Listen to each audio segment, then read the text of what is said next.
जंगल की एक कहानी। जंगल में एक छोटा सा गांव था जहां लोग प्रकृति के साथ सामंजस्य बिठाकर रहते थे। गांव के चारों ओर घने पेड़ थे जिनकी डालियों पर पक्षियों के घर बने थे।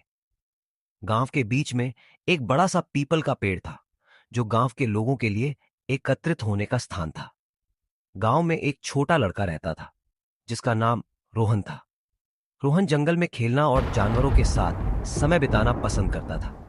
वह जंगल के हर कोने को जानता था और जानवरों के साथ उसकी अच्छी दोस्ती थी।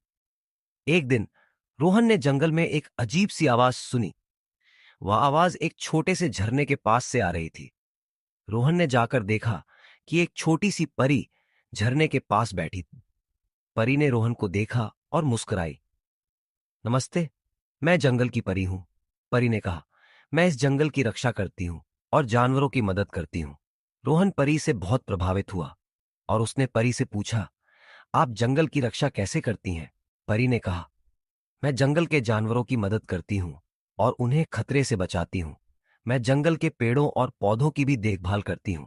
रोहन ने परी से कहा, मैं भी जंगल की रक्षा करना चाहता हूं। क्या आप मुझे सिखा सकती हैं? परी ने रोहन को देखा और मुस्कुराई।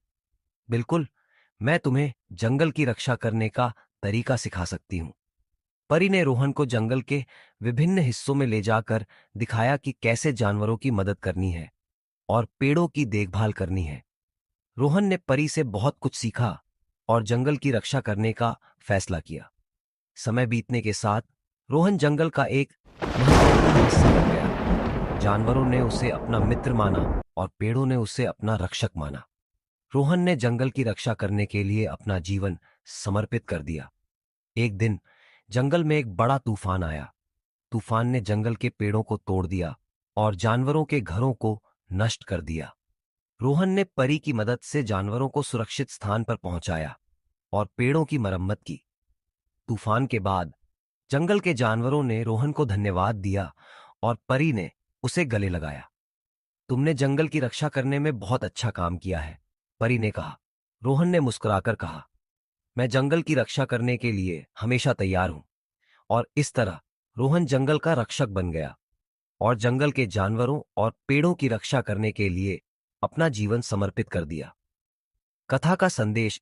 इस कथा से हमें यह सीखने को मिलता है कि प्रकृति की रक्षा करना हमारा कर्तव्य है।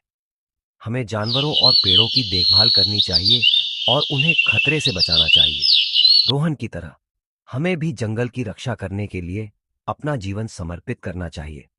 निष्कर्ष। जंगल की यह कथा हमें प्रकृति की रक्षा करने के महत्व को समझाती है। रोहन की कहानी हमें यह दिखाती है कि कैसे एक छोटा सा प्रयास भी जंगल की रक्षा करने में बड़ा बदलाव ला सकता है।